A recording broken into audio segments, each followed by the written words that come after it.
Bienvenidos a iLíderes por 25, el podcast que reúne las voces de quienes dieron vida a nuestro ecosistema hace 25 años, cuyos relatos documentan los hitos que han marcado la evolución del comercio electrónico al digital commerce.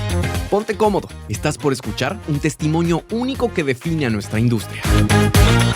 Si seguimos con iLíderes por 25, voy a mostrarles a ustedes que están siguiendo todos estos iLíderes por 25. ¿Vieron que muchas veces yo aprieto con el dedo?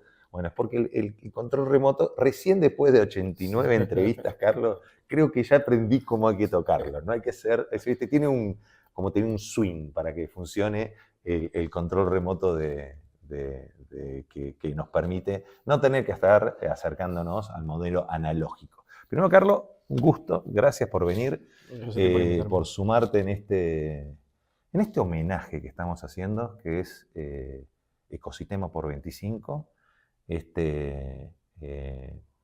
tour de entrevistas, hablando con los protagonistas de nuestro ecosistema en estos 25 años que estamos festejando. Pero ¿te imaginás que íbamos a hablar de 25 años primero de ecosistema de digital commerce en Iberoamérica, porque estamos hablando de Iberoamérica, pero que íbamos a haber pasado con distintos momentos, porque en Perú por ahí fueron menos años, pero en la región estar hablando de 25 años? En realidad sí, yo siempre fui muy optimista sobre lo que se venía en el tema de Internet. Yo recuerdo, Attach como empresa, que es la que yo soy el CEO, tiene 21 años. Entonces, yo he nacido casi con toda esta ola y con muchos momentos diferentes, pero siempre tuve este pálpito, no sé cómo decirlo, de que el Internet, estamos hablando del 2001, 2000, se iba a comer el mundo. O sea, esto era algo que no podían pararlo.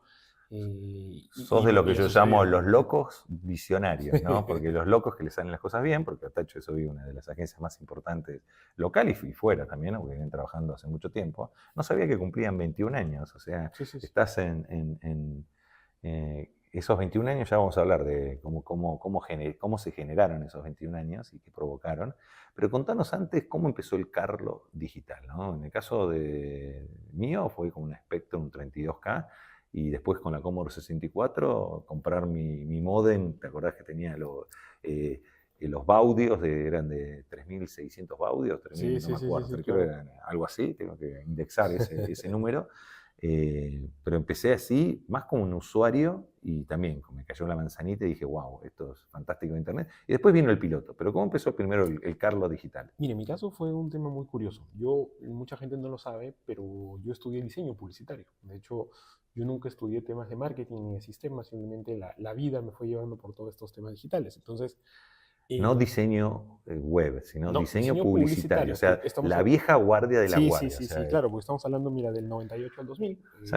En esa época no se podía estudiar en universidad, estudié en el IPP. En el IPP. Instituto Peruano de Publicidad. En esa época, finales de los 90, tú estudiabas, si te gustaba el diseño, o estudiabas en Toulouse-Lautrec, o estudiabas en el IPP. Básicamente eran los dos. Sí, no había carrera universitaria para eso. No había carrera universitaria. Era terciaria. Exacto.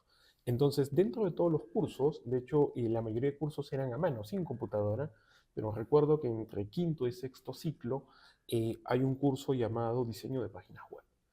Y me encantó. O sea, yo dije, primero que tienes que entender que como diseñador uno de los grandes problemas en esa época era lo que se llamaba el arte final.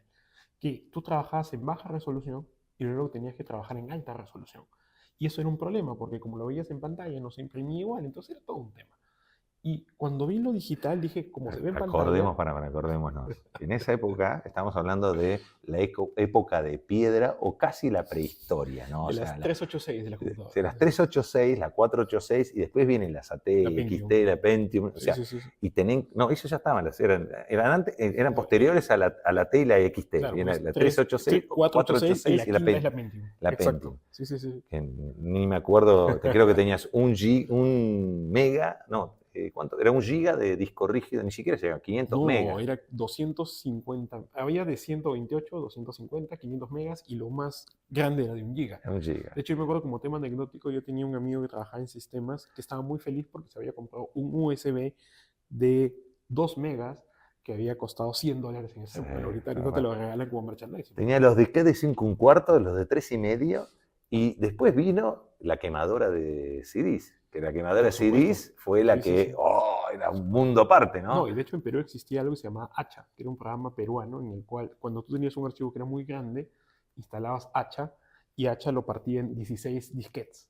El problema es que a veces uno se malograba. Entonces tú estabas insertando disquete 1, disquete 19 y salía el 20, está malogrado y tenías que volver. Vamos a contar, porque saben que estos divides por 25 también es contar entrevistas. Mi primer trabajo fue cadete, ¿no? O sea, era cadete, era mensajero en una multinacional. Cargill era el programa de jóvenes empresarios, pero para ser cadete primero, ¿no? Se empezaba de bien abajo. Y tenía que hacer dos cosas. Una era como que me cepillaba los dientes, tenía que ir a buscar los saldos a los bancos. A 7 bancos tenía que hacer una cola, decía el número de cuenta, y en los que eran pro, te daban un papelito impreso. Con una máquina, con esas impresoras que hacía te imprimían las de cinta. Las de cinta, por eso estoy hablando. El ruido ese era de la de cinta. Que durante mucho tiempo tuvimos la de cinta. La de toner vinieron mucho después. La de cinta era como una máquina de escribir, pero con una cinta. Y las que no, tenías que ir con tu cuadernito y anotabas, te decían el saldo a voz alzada, ¿no? Y la otra era buscar un papelito amarillo que era el Telex, ¿tá? Que era la forma, antes había el fax y el Telex, no había internet como un medio de comunicación. Y después tenía otra que cuando ya evolucionó un poquito más, que era éramos grandes contribuyentes, y tenías que llevar la declaración jurada, o sea, lo que vos presentabas ante la DGI, ante la Dirección General de Impositiva, en disquete. Claro, y los disquetes, ¿qué pasaba? Lo que vos decías, te hacías una cola. Yo estaba 2 horas o 3 horas haciendo una cola para ir a un Arturito. El Arturito era un monstruo grande que vos metías el disquete, digitabas con un teclado el número de root, el número de quit en ese momento, y después ponías send y ponías el disquete.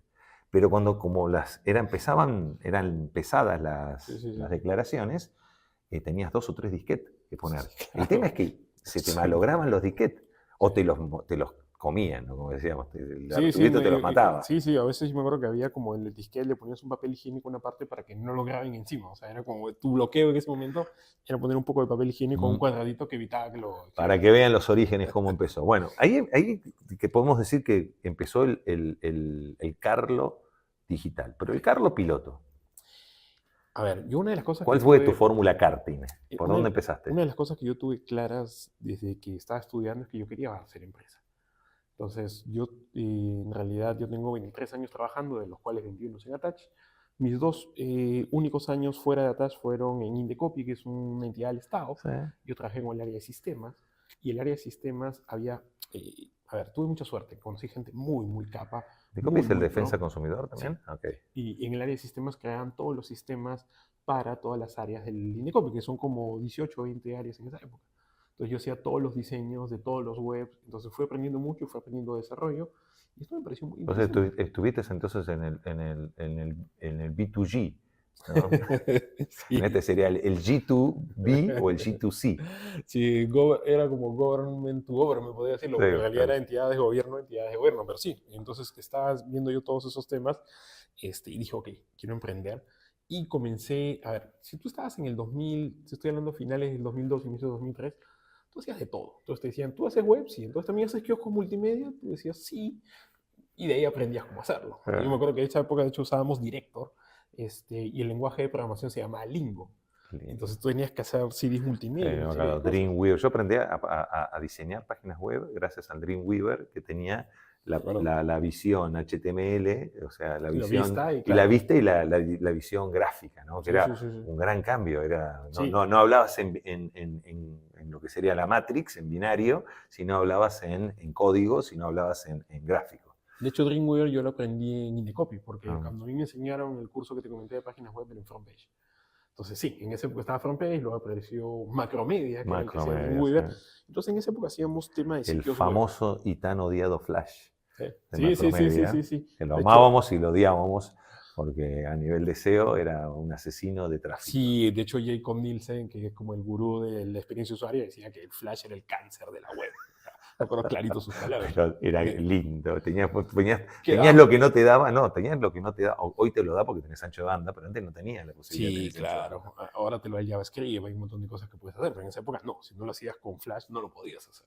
Entonces era muy interesante. Era muy Entonces, bonito visualmente, sí, asesino a nivel de a programación. nivel de desarrollo, porque Sí, eso era Action Script, me acuerdo su sí, lenguaje sí, de sí. programación, era toda una maroma. Entonces era muy interesante. Y llega un momento en que el mercado se satura. Había mucha gente haciendo páginas web. Estoy hablando en 2008, 2009, había unos Ok. 6 o 7 años de la empresa. Y entonces recuerdo claramente, yo fui a un evento que se llama Lima Valley, que era de estos Sí, eventos sí, que con conglomeraba a la gente. Arturo, con Sí, sí, Arturo. sí, sí, Vamos. sí. Que Arturo tiene que estar acá, no tengo que poner Arturo Calle. Y entonces, dentro de las cosas que habíamos hablado sobre Lima Valley, yo me acuerdo que dije, yo veo temas de analítica, porque siempre me gustó la data. De hecho, yo hacía análisis de data con lo que se llamarían log, que eran estos archivos que estaban en el servidor, que los Famoso descargabas. log, sí. Y había un programa Website Analyzer. Aclaremos esto porque es importante. El log básicamente era como si fuera la trazabilidad que sucede en todos los servidores, y es lo que yo siempre dije, que el canal más seguro siempre es Internet, porque queda todo trazable. El tema es que hay que saber leerlo, Sí, sí, hay que sí. saber encontrar dónde está esa información, pero no hay forma de que no quede, es más, un disco rígido, si querés borrarlo del todo, tenés que hacerlo desaparecer. Sí. Casi. Lo meten en microondas, por eso, Por eso. o lo taladran. Sí, ojo que si lo taladras y lo recuperan, hay forma de recuperar Sí, sí, también, algo como el recupera. celular, ¿no? O sea, el smartphone. O sea, directamente hay que hacerlo desaparecer, no tiene que aparecer nunca más. Correcto. No hay forma de que destruirlo del todo, ¿no? Hay que hacerlo ceniza, que hacer ceniza cuesta. Y ahí ya es otra cosa. Por eso te digo, la trazabilidad es completa. Entonces, ahí nació el piloto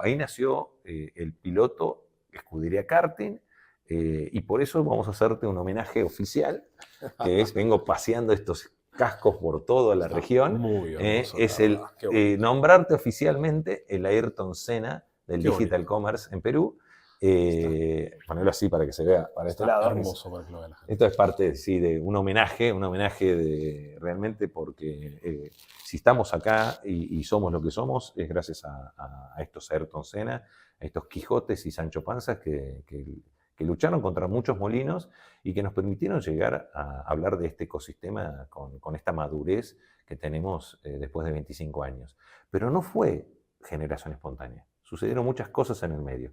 Y vos tenés que decirme cuáles fueron para vos los momentums, esos momentos bisagra, que fueron los aceleradores en estos 21 años de Attach, en estos 21 años de experiencia que tenés, que puedas decirme a partir de estos hitos, que no son aislados, como veníamos hablando en off, son momentos que tienen su continuidad y fueron evolucionando. ¿Cuáles fueron para vos esos 3 momentums? Yo te diría que para mí particularmente el primer gran momentum fue cuando Google compra Urchin y lo bautiza como Google Analytics. Okay. ¿Por qué? Me había olvidado ese nombre de marca. Claro, Urchin. Urchin se llama. De hecho, Sí. yo era de los pocos que pagaba por esa herramienta, porque era una herramienta de pago. Porque ¿estaba Omnitour en ese momento o no? Estaba Omnitour, pero Omnitour Era muy caro. no era con tags. De Ah, hecho, con tags. de los pioneros es Urchin, que es con tags. Antes la lectura era por log. Sí. Y programas tipo Omnitour, Web Analyzer, lo que hacían era analizar los logs, y lo que tenía Omnitour era que tenía mejores reportes, digamos, visualmente, que los que tenían otros Era más sistemas. lindo, sí. Exacto. Era Entonces, más corporate. sí, Pero así costaba, obvio. ¿no? Era sí, sigue sí. siendo para poco, ¿no? No sé si existe todavía No, ya Omnitour. no hay. Ah, no. No, ya Yo no. me acuerdo que Omnitour era como, Sí. si vos querías lo más premium era Omnitour, y si no tenías la primera dosis de gratis, es Google Analytics. Y había un WebTrends, de hecho, era una de las primeras herramientas Sí. pagas. De hecho, había varias, pero para mí es un gran cambio porque permite a los equipos de marketing por primera vez acceder a datos sin depender de los equipos de tecnología. Okay. Y para mí eso es un hito importante porque, de hecho, lo que ahorita conocemos nosotros como Web Analyst o Digital Analyst nace más de las áreas de marketing que de las áreas de TI.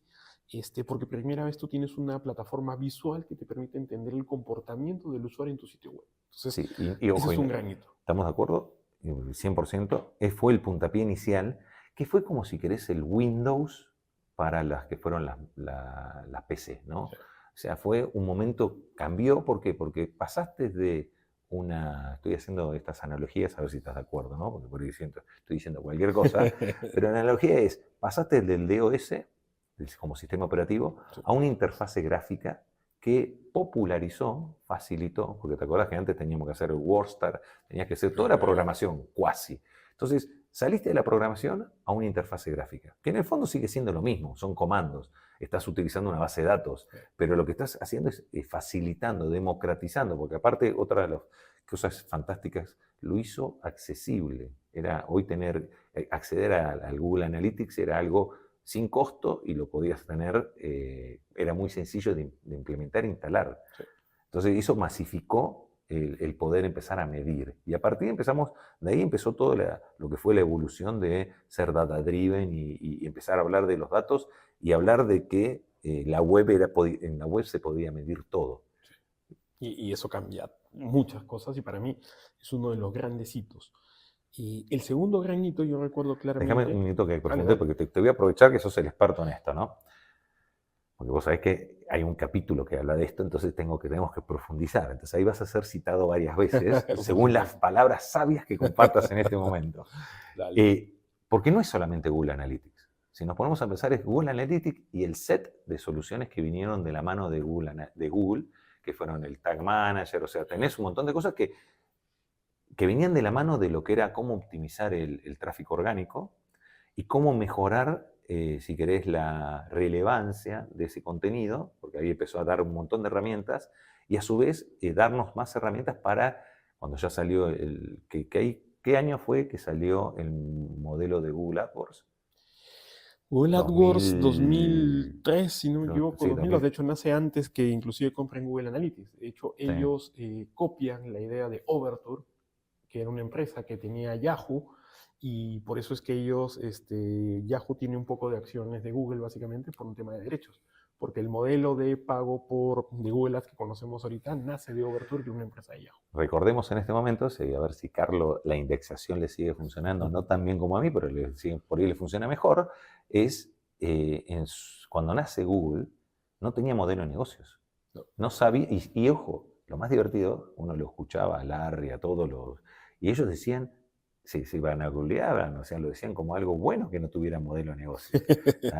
Y terminan armando un modelo potentísimo, porque sigue siendo potentísimo, fue la primera ola de los buscadores, o sea, Sí. y transformó, si queremos, Google fue el que realmente fue disruptivo a nivel de los buscadores, porque todos los demás buscadores después siguieron a Google. Sí, eran como directorios, yo me acuerdo, Altavista, Sí, por eso, Lycos, había Yahoo, varios. todos Sí, esos sí, sí, sí. eran buscadores que no lograban monetizar el tráfico. Y lo que hizo Google fue monetizar y ordenar, si querés, después discutiremos si el algoritmo de Google es bueno o malo, pero generar el SEO como algo muy importante, ¿no? Que era ese ordenamiento de todo lo que empezó a aparecer en la web, que fue un caos que alguien tenía que ordenarlo. Después nos pondremos de acuerdo si estuvo bien o no estuvo tan bien el ordenamiento, ¿no? Yo creo que sirvió mucho, porque a lo que voy es que tú ya podías dividir, digamos, el tráfico en tráfico pagado, que era todo lo que hacías por publicidad, el no pagado, que era todo lo que hacías por orgánico, por mail, y entonces comenzaron a aparecer estas especialidades, a gente decir, yo posiciono, yo hago solo SEO, Empezar de CPC, claro, yo CPA, trabajo de mailing, orgánico. yo trabajo pauta, entonces lo profesionalizó mucho más. Para mí fue Y hablar de punto quiebre. ROI, de ROAS, empezamos a hablar de cosas que eran impensables para el online, que se empezaron a, si queremos, estandarizar y ser parte de esa profesionalización. Pero quiero profundizar un poco más en las herramientas, porque no fueron solamente Google Analytics. Tenés el Google Tag Manager, ¿qué herramientas más fueron las que para vos, dentro del set de herramientas que empezaron a tener los marqueteros, o sea, los que piensan en forma de ceros y unos, empezaron a tener que fueron disruptivas? Para mí la más importante después de Google Analytics es Tag Manager. El Tag Manager. ¿Por qué? Porque en este caso te quitó la dependencia y ganaste la velocidad que tenemos hoy. ¿Por qué? Porque algo que pasaba es que marketing iba a una velocidad y tecnología iba a otra velocidad. Tag Manager te permitía hacer lo que se llamarían pases a producción sin hacer toda esta ceremonia que normalmente tienen los equipos de TI. Para bien y para mal. Porque Con después todo lo estaba, bueno y por lo eso, malo que tiene. después tenías el cementerio del Tag Manager, que eso lo voy a contar como anécdota, que es, ¿por qué una página tardaba tanto en cargar? Y vos decías, ¿por qué tiene tanto script dentro del Tag Manager? Ah, no sé. alguien lo puso ahí. No lo vamos a sacar porque lo puso el de marketing, nadie lo puso sabe el qué va a sistema. pasar. Nadie, la gobernanza yo decía, lo primero que tenés que hacer es, alguien tiene que tener gobernanza en el Tag Manager, Sí, porque si no hacían cualquier cosa, o sea, total, había que ponerlo. Y vos después decís, la performance, ¿quién la mide?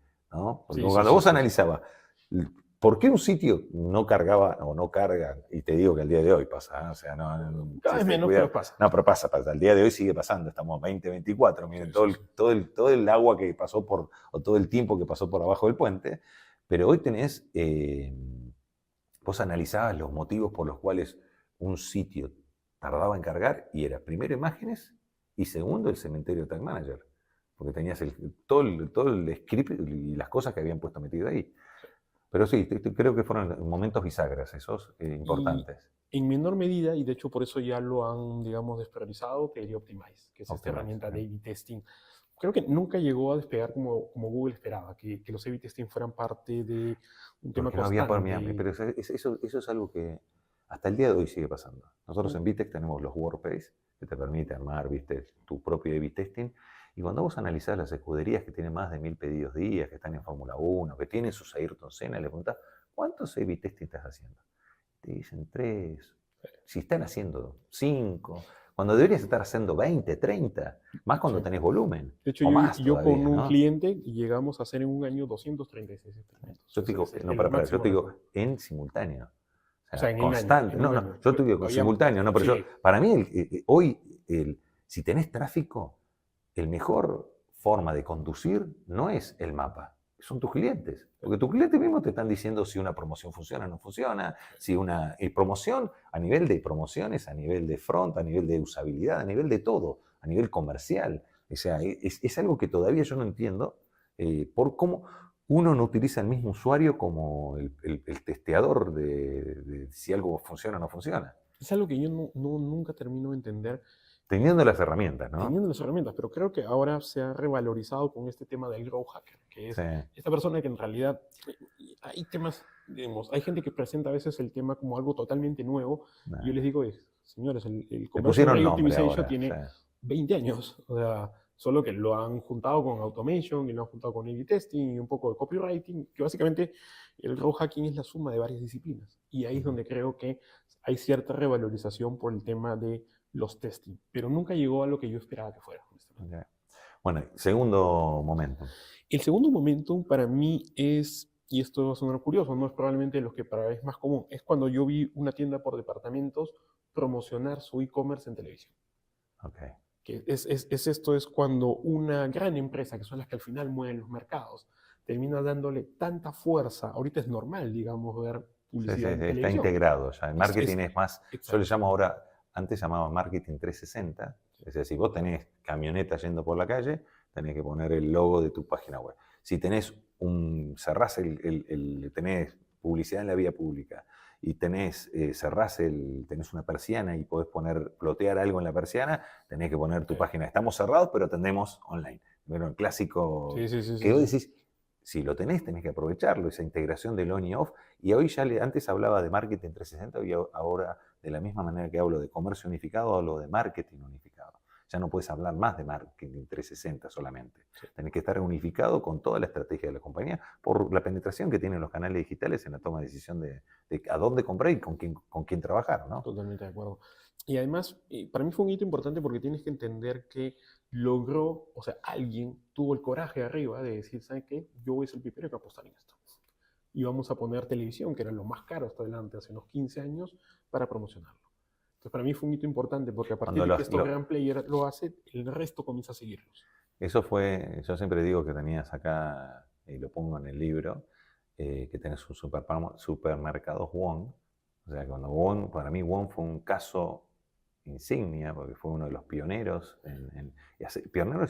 y hacerlo bien, ¿no? Porque con las herramientas y recursos disponibles en ese momento, yo creo que fue uno de los motivos por los cuales termina comprando los Cencosud, ¿no? Sí. Porque realmente lo hacían bien lo hacían bien off y empezaron a ser los pioneros en el on. Pero es cierto que hubo un momento bisagra que fue cuando los retailers se pusieron las pilas, yo le digo. Cuando empezaron a jugar el partido, las grandes marcas empezaron a a darse cuenta que no pueden dejarle el océano azul a un Mercado Libre, a un Amazon, el jugador pure player que le quieras poner, porque ustedes en Perú no tuvieron el desembarco, si queremos, primerizo o de los orígenes de Mercado Libre. Ustedes lo tuvieron mucho después. Sí.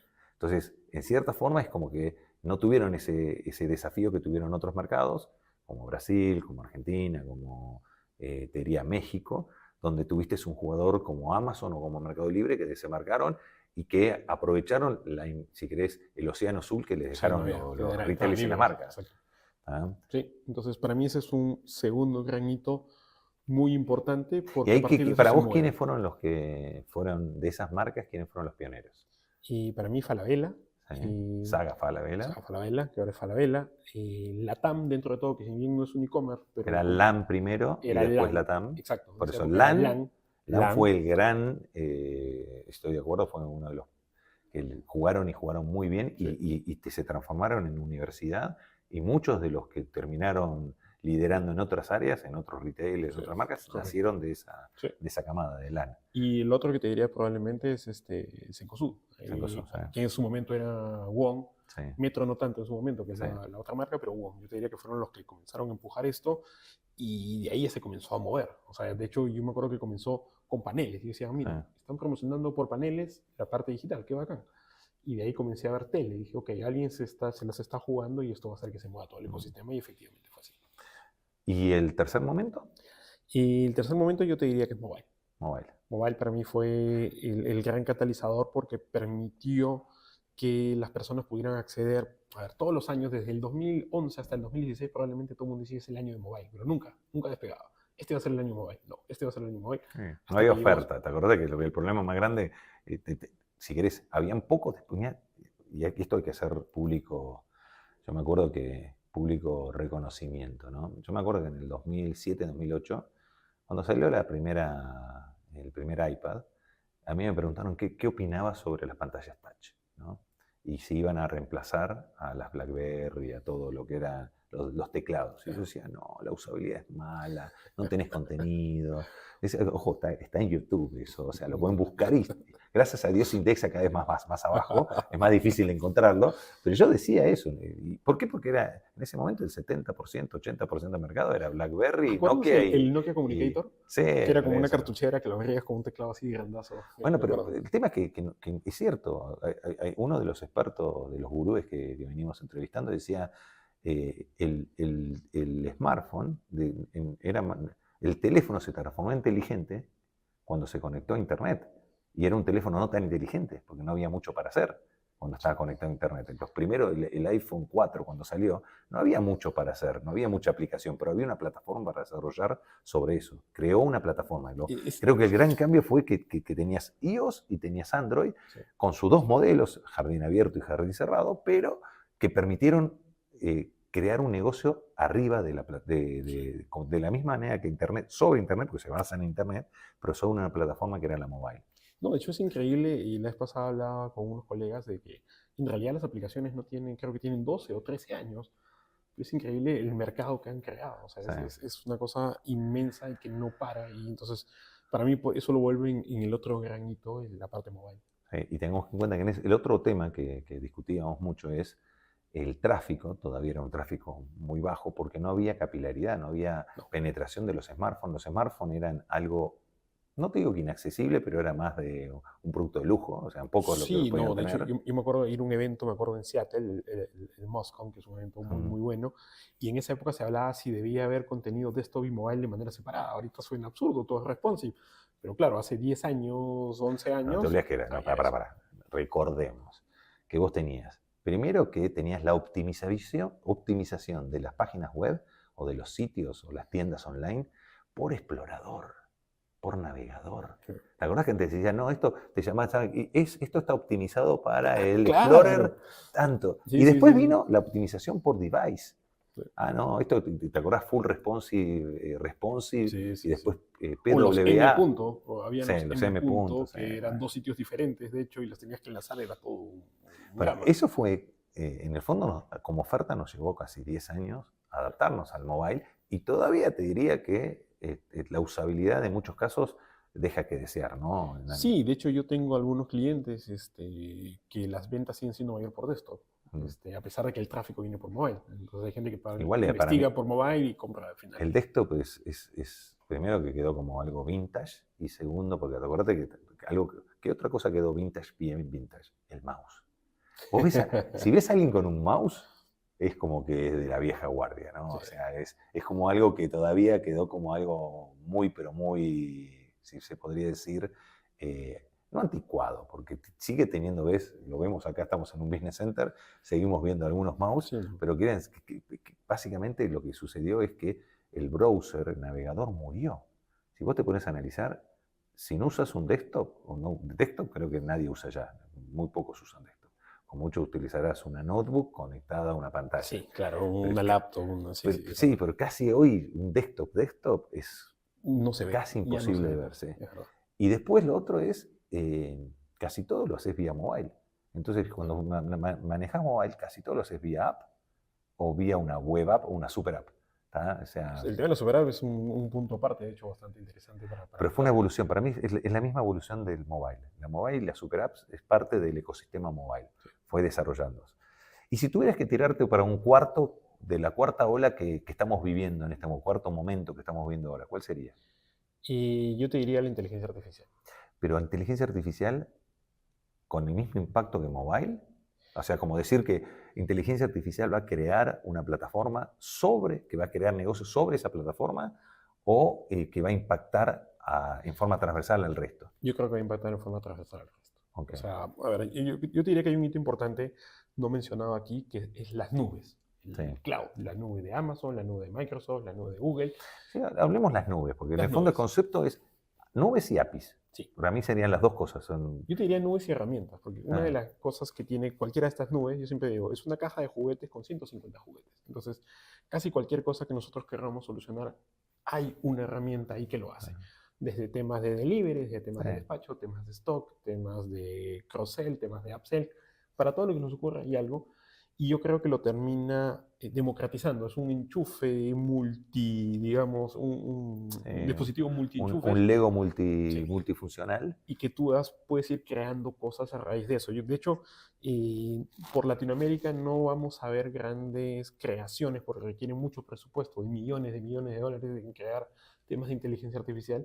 Pero sí creo que vamos a ver muchas aplicaciones y muchas cosas usando la que ya se ha creado en Norteamérica, Europa. Por eso para mí el tema es, yo estoy de acuerdo que el tema de la nube, si querés, la evolución del software y la nube o la infraestructura, vamos a ver, software e infraestructura, porque no te olvides que fue todo un proceso que vino 2005, creo que fue open source y software libre y si querés, el software as a service, que eso aceleró, si querés, lo que fue la nube como el software as a service o tener el servicio que incluya la infraestructura. De hecho, para mí, justo cuando estábamos hablando, dentro de los tres yo no sabía, una de mis dudas era si pongo el SaaS.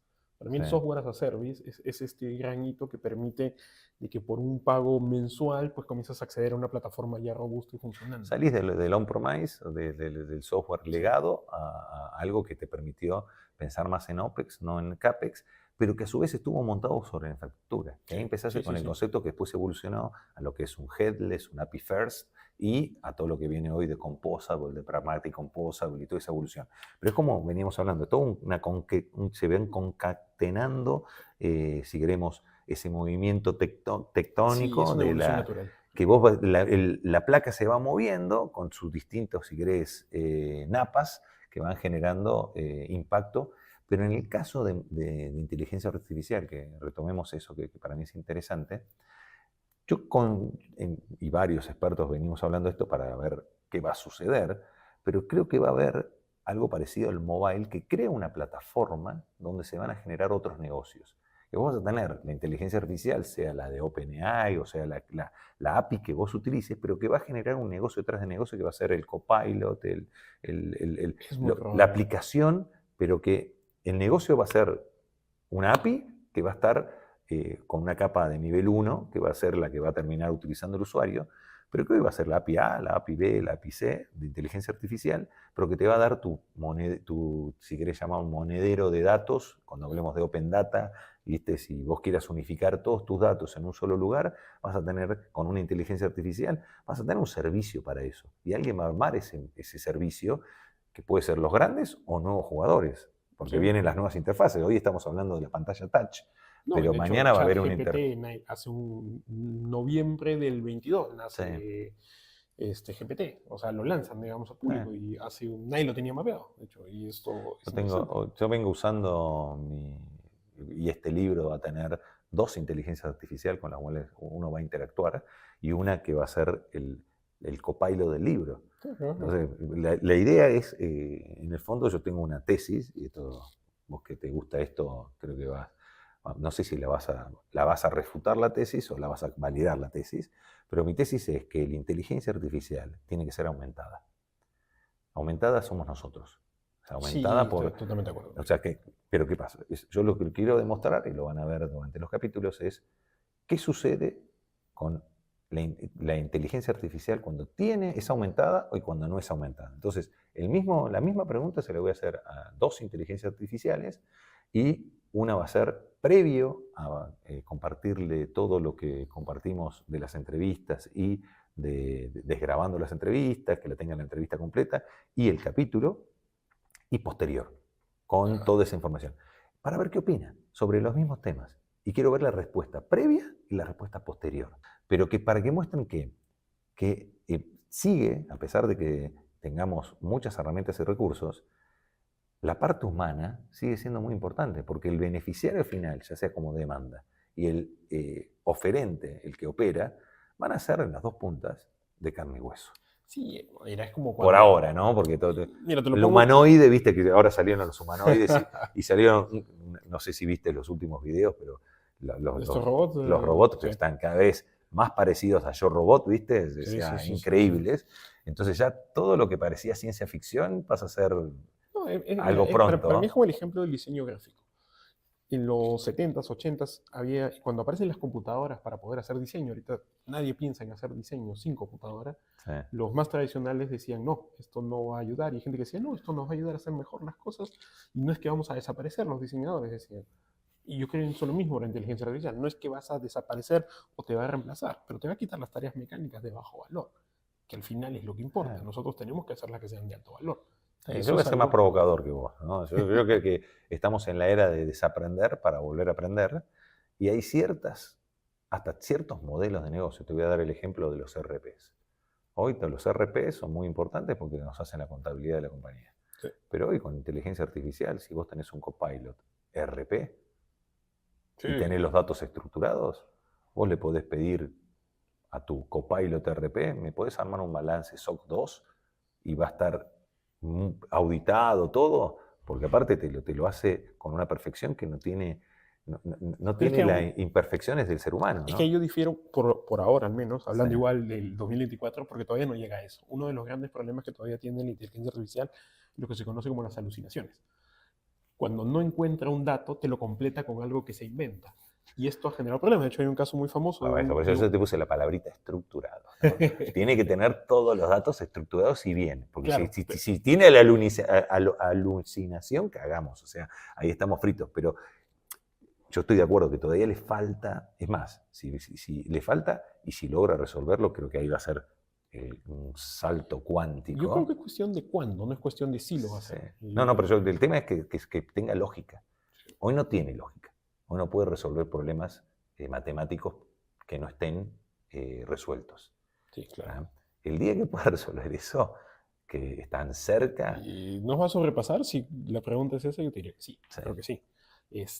Porque va a tener la capacidad de pensar, o sea, de poder resolver. O sea, hoy el ser humano lo que tiene es, y esto para que lo entienda, y esto no es para ser apocalíptico, ¿no? Porque esto como clásico, ¿se acuerdan? El Armagedón web, cuando nos decían, el online va a matar la tienda física. No mató la tienda física, la potenció, conviven, vamos a convivir, es una herramienta, esto es...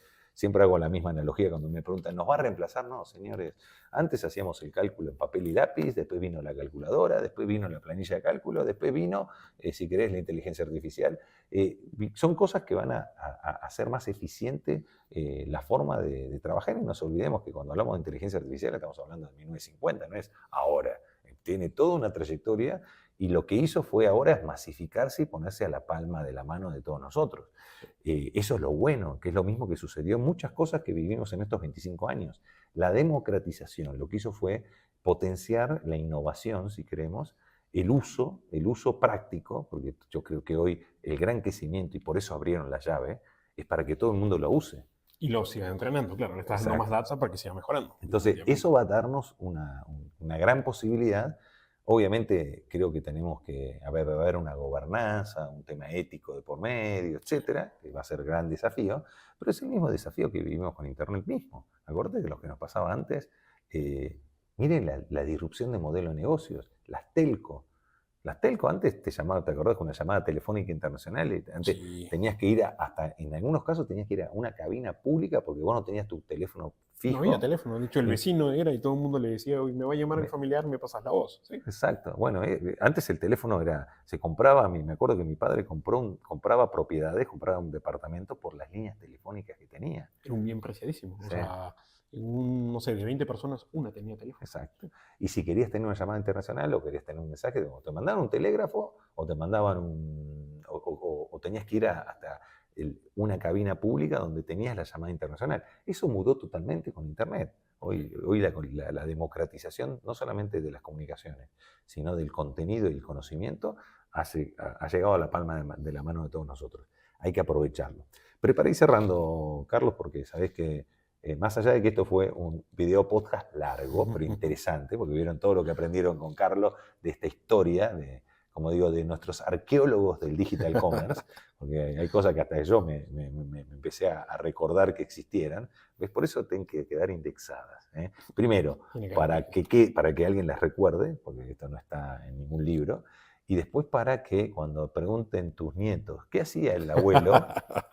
Tenga acá, mira, eso, ¿no? Le mostrás el video, ¿ves? Yo fui el Ayrton Senna, van a tener que... Yo no creo que tengan que googlear mucho para ver quién era Ayrton Senna. No sé si YouTube en 20, 25 años, quizás. Algo va a existir. Algo va a haber. No te olvides que todos son datos, todo es una base de datos.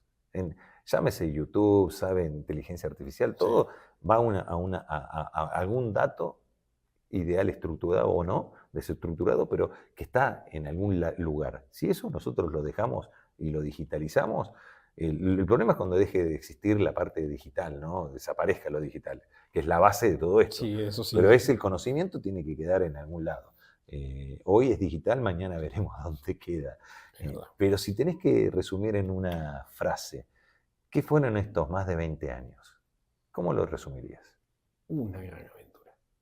Es la mejor aventura probablemente que hemos tenido en la historia de la humanidad. Sí. Emocionante, ¿no? Emocionante, cambió todo. Porque aparte es una aventura constante. Me estás haciendo emocionar. Porque es cierto, es una aventura constante donde uno se levanta y aprende y se descubre y es un descubrimiento todos los días. No hay un sector, yo le digo, yo conozco ingenieros, arquitectos, todo, pero le digo, no hay un sector en el que tengas que estar tan constantemente actualizado como el digital. O sea, lo que tú sabes hoy, en un año se puede volver un commodity que todo el mundo sabe. Entonces, ese constante hambre de aprender es algo que caracteriza a nuestra industria. Y algo que también caracteriza es el espíritu colaborativo. Pero bueno, Carlos, este es un Carlo. Este es ¿cómo está? Existe Marcos y Marco. Este es un homenaje que le hacemos a nuestros Ayrton Senna del Digital Commerce. Gracias por acompañarnos durante estos más de 20 años, estos 25 años de ecosistema. Y veremos dónde nos encontramos cuando estemos hablando de los próximos 25 años, ¿no? Sí, como te digo, a mí todo esto me emociona. Es algo que no le he perdido la pasión, no le he perdido las ganas. Se nota, se nota. Y yo estoy muy curioso de ver los próximos 25 años. Pero vamos a estar ahí, mi amigo, vamos a estar ahí. De todas maneras. Seguimos con más Ecosistema por 25. Gracias por unirte a iLíderes por 25. Si este contenido te ha gustado, compártelo para que más personas puedan navegar el origen de nuestro Digital Commerce. No olvides suscribirte para no perderte las próximas conversaciones con los líderes que continúan escribiendo la historia de nuestro ecosistema. Hasta la próxima, donde seguiremos explorando, aprendiendo y construyendo el futuro digital juntos en iLíderes por 25.